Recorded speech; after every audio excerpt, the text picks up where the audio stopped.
शहर की सूरत बदलने को निगम और एनटीपीसी में करार। एनटीपीसी विद्युत व्यापार निगम शहर में लगाएगा प्लांट, कूड़ा निस्तारण कर करेगा बिजली का उत्पादन। मेरठ शहर की सूरत बदलने की कवायद तेज हो गई है। इसी के चलते गुरुवार को नगर निगम कार्यालय में मेरठ नगर निगम और एनटीपीसी विद्युत व्यापार निगम के अधिकारियों के बीच बैठक हुई। इस दौरान एनटीपीसी विद्युत व्यापार निगम के अधिकारियों ने बताया कि मेरठ शहर को गंदगी से निजात दिलाने के लिए योजना बनाई गई है। यहाँ एनटीपीसी प्लांट लगाने जा रहा है, जिससे कूड़ा निस्तारण में तेजी आएगी और शहर को गंदगी से छुटकारा मिलेगा। मेयर हरिकांत अहलूवालिया का कहना है कि शहर को स्वच्छ बनाने के लिए वो लगातार प्रयास कर रही हैं और यहाँ के नागरिकों को समस्याओं से मुक्त कराना उनकी प्राथमिकता है। फिलहाल अब मेरठ वासियों को भी नगर निगम द्वारा किए जा रहे प्रयासों के बाद उम्मीद जगी है कि शहर की तस्वीर बदलेगी। सपनों का घर खरीदने वालों के लिए खुशखबरी। आवास विकास परिषद ने घटाए मेरठ जागृति विहार के फ्लैटों के दाम। 6 लाख रुपए तक कम की फ्लैटों की कीमत। यदि आप भी मेरठ में सपनों का घर खरीदना चाहते हैं तो आपके लिए खुशखबरी है, क्योंकि आवास विकास परिषद ने फ्लैटों की कीमत 6 लाख रुपए तक घटा दी है। ऐसे में सपनों का आशियाना ढूंढ रहे लोगों को काफी फायदा मिल सकता है। आवास एवं विकास परिषद संपत्ति अधिकारी सुनील कुमार शर्मा का कहना है कि छूट से लोगों का बढ़ा रुझान। शासन ने छूट के लिए नए सिरे से प्रस्ताव के निर्देश दिए थे। इसमें छूट के बाद की दरों से निकली कॉस्टिंग कास्ट में 0.25% का इजाफा हो गया। इस नए प्रस्ताव पर छूट के साथ बिक्री को अब शासन ने अनुमति दे दी है। छूट के लिए 60 दिन में फ्लैट की पूरी कीमत चुकानी होगी। पहले शारदीय नवरात्र पर मंदिरों में जुटी श्रद्धालुओं की भीड़। गुरुवार को नवरात्र शुरू होते ही शहर के सभी मंदिरों में खूब भीड़ देखने को मिली। सुबह से ही मेरठ शहर के मंदिरों में भक्तों का तांता लगा रहा, जिसके चलते सारा वातावरण भक्तिमय हो गया। जबकि भक्त माता रानी के पूजन का सामान खरीदते हुए भी देखे गए।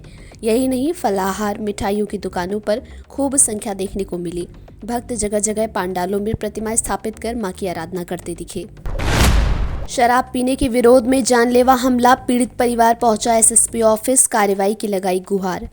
मेरठ कंकड़खेड़ा थाना क्षेत्र में एक परिवार को घर के सामने शराब पीने का विरोध करना उस वक्त भारी पड़ गया जब दबंग ने अपने 1 दर्जन साथियों के साथ मिलकर पीड़ित परिवार पर जानलेवा हमला बोल दिया। दबंगों के हमले में 2 महिलाओं सहित परिवार के आधा दर्जन लोग घायल हो गए।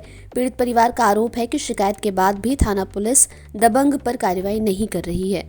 गुरुवार को पीड़ित परिवार ने एसएसपी ऑफिस पहुंचकर कार्रवाई की गुहार लगाई है। मामला संज्ञान में आने पर एसएसपी ने जांच के बाद कार्रवाई का आश्वासन दिया है।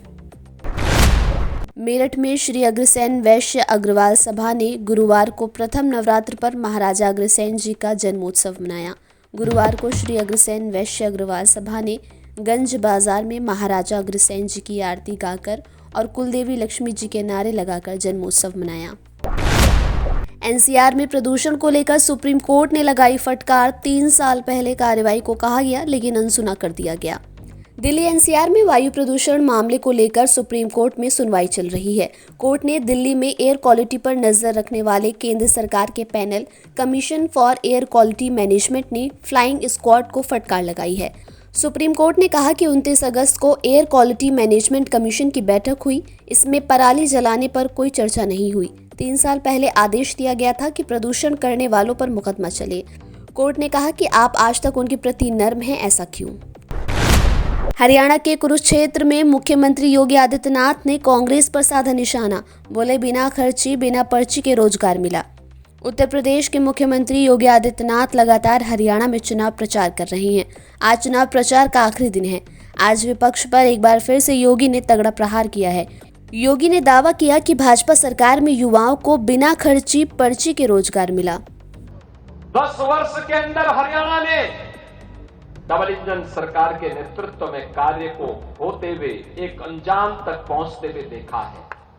हाईवे का निर्माण, रेलवे की प्रगति, नए नए फ्लाईओवर और रोड ओवर ब्रिजेज बनना, नए नए औद्योगिक क्षेत्र का विकसित होना, युवाओं को बिना खर्ची और बिना पर्ची के नौकरी और रोजगार की सुविधा उपलब्ध हो जाना, और डबल इंजन सरकार तो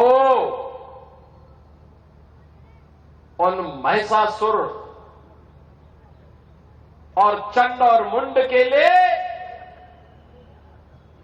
जगत जननी मां भगवती ही है जो नशे के कारोबार में लिप्त है। बहनों और भाइयों, ये नशे के जो कारोबारी हैं,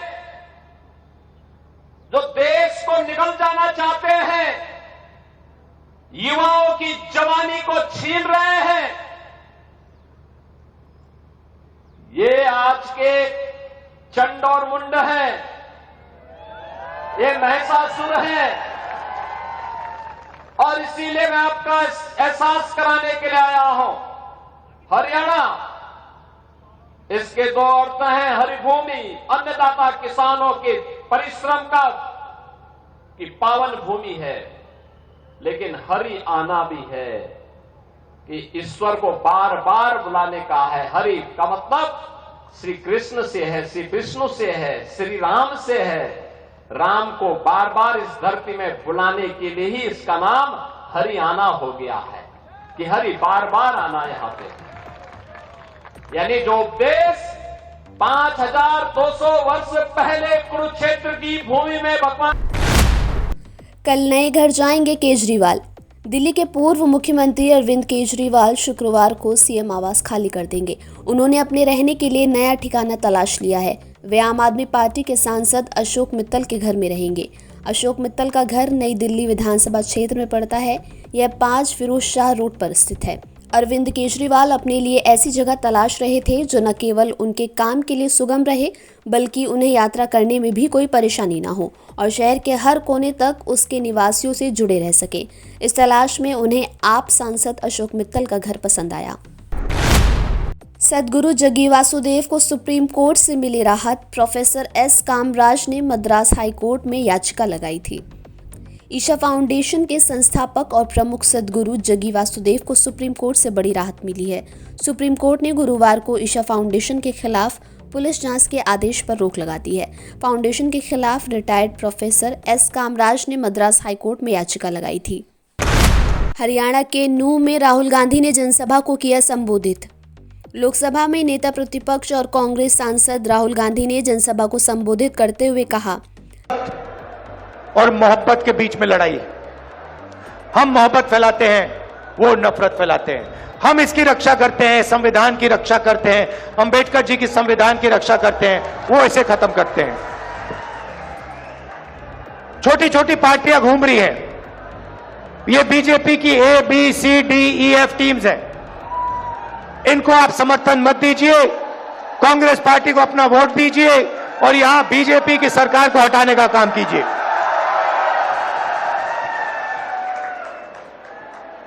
आखिरी बात, यहां हमारे किसान हैं, किसानों को धान का पैसा नहीं दिया गया है। जैसे ही हमारी सरकार बनेगी, वैसे ही उसी दिन हरियाणा के किसानों को धान का पैसा मिलना शुरू हो जाएगा। खबरों को विस्तार से पढ़ने के लिए www.shardaexpress.com वेबसाइट को विजिट कीजिए।